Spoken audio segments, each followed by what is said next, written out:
Thanks for the recognition of becoming the chair of the Eastern Ontario Wardens Caucus, and subsequently, immediately after finding that out, I find out that I now have a position as a board of director on the AMO board, which is the Association of Municipalities for Ontario, which represents 444 municipalities in Ontario, 43 board of directors, which I will become a part of, and all of that starts next week. So it's good for the county. It's good news because now I get to represent us as the chair of the entire east region of Ontario, but I also get to set policy and help advise policies and things of that nature to the province itself for approval. So in saying all of that, it's been a very hectic couple of weeks with meetings and planning and passwords and everything, getting prepared for it. And I really hate just reading from notes, but I'm unfortunately stuck at doing that this morning rather than the eye-to-eye contact and just speaking off the cuff. So if you can bear with me, good morning, everyone. I'm always thrilled to be invited to participate in chamber events. Our local businesses are the backbone of our community, and I view events like this as an opportunity for us to talk candidly about issues facing local businesses and about how our municipality can promote and support local growth. I'm going to use my time here today to talk about some of the various initiatives that we have underway this year that could affect your business.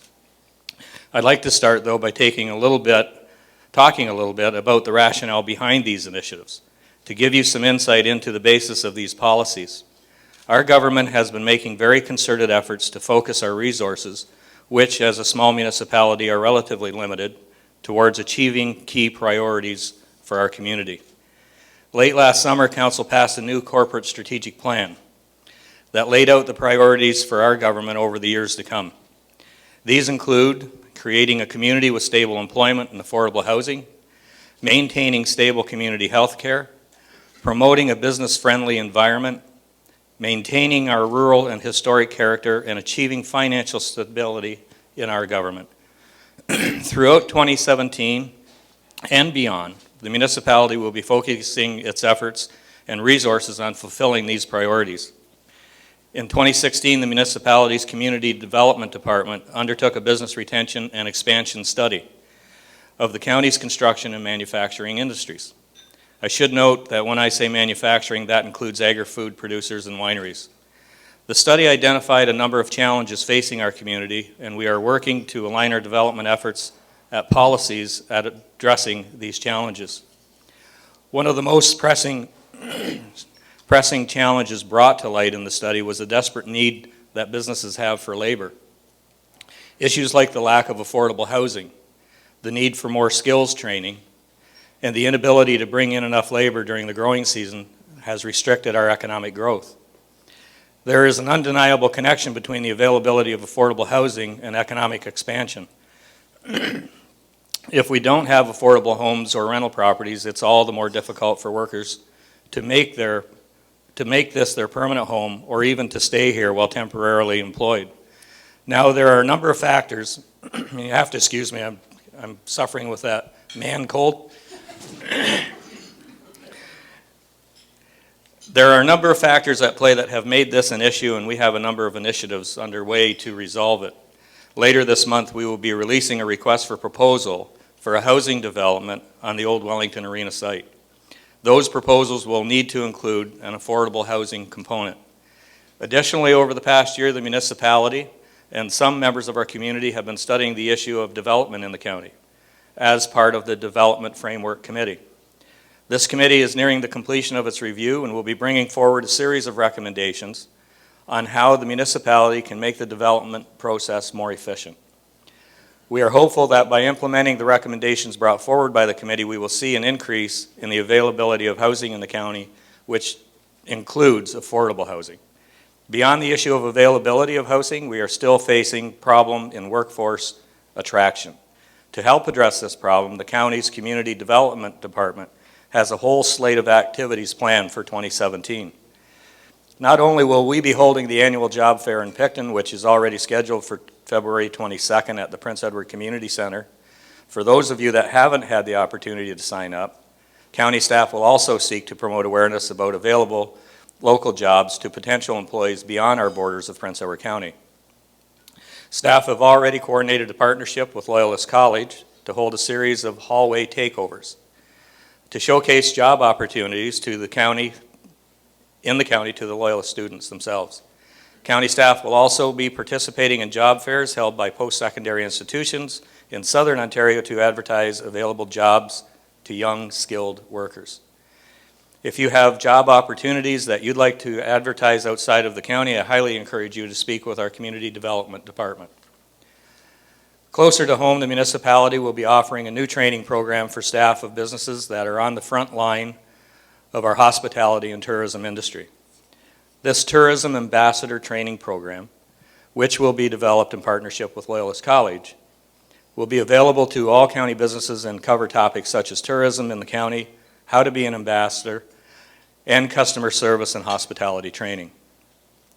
We are hoping that not only will this training improve the visitor services available in the county, but that it will also help improve the skills of local employees.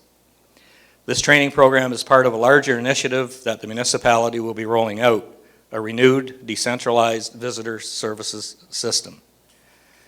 This pilot initiative aims to decentralize the current visitor services model and will promote a series of locations where tourists can seek information and guidance on how to best enjoy their stay here.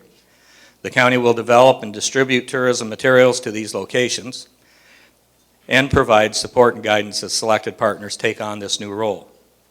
The municipality will also be launching a new visitors website to add to its destination marketing services.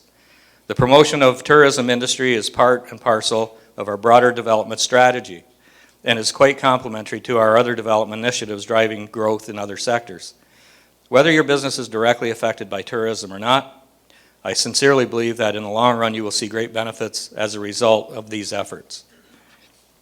The Business Retention and Expansion Study also shed light on the fact that many local businesses were having trouble retaining their employees. The municipality has partnered with Loyalist College to develop a workshop program on employee retention that will soon be available for local business owners. Additionally, in partnership with a number of local organizations, the Chamber included, the county offers a series of workshops throughout the winter months, the Winter Survival Workshop Series. The workshops are available to all local business owners and entrepreneurs and aim to help small businesses maintain and develop skills that they need to thrive in today's economy. One of the most consistent challenges that businesses raised in the Business Retention and Expansion Study was the need to improve on the municipality's development process. I've already touched on the Development Framework Committee and its impending recommendations. Those recommendations are expected within the first quarter of 2017, and we hope to be implementing them shortly thereafter. We've already begun to make some changes in-house to improve the development process. Most notably, we've expanded our Development Services Department to include a manager of planning, another building code official, and a development coordinator. We are also almost finished a series of downtown revitalization plans for 5 of our commercial centers: Picton, Bloomfield, Wellington, Rossmore, and Consicon. These plans were developed through an in-depth study, including consumer behavior surveys, and we're hopeful that the data that we collected in the process will prove useful to businesses that are located in those commercial centers or those that are interested in opening up shop here. If you're interested in accessing any of this information, we will be making these studies publicly available once the plans are complete. As part of the Downtown Revitalization Plan, the county has developed a widespread wayfinding signage plan and design guidelines, both of which will be implemented in 2017. If you're interested in learning more about these resources or municipal services offered to businesses, I encourage you to visit our community development site, Build a New Life, and sign up for the Community Development Department's newsletter. BuildANewLife.ca, which was launched in 2016, is not only aimed at attracting new residents and investments to the county, but at supplying important municipal information to existing local businesses. Many of you are likely already getting similar services from the Chamber. The Community Development Department services are complementary to those offered by the Chamber, focus more on municipal initiatives, information about available grants, and other important news. The county and the chamber have a very strong relationship, and I know that county staff and members of council are in regular communication with Emily, the chamber's new executive director. The county's relationship with the chamber helps us better understand issues affecting local businesses and how county council can help make the county a better place to do business. Our municipality and our business community has a lot to look forward to in 2017, and I'm very optimistic about the positive effects that the initiatives outlined today will have on our community. Again, I'd like to take this opportunity to thank you all very much for coming today, and a very special thank you to the chamber and Emily for organizing this event and for serving as a voice to our business community. Thank you, and I guess if you have questions, I can take a few.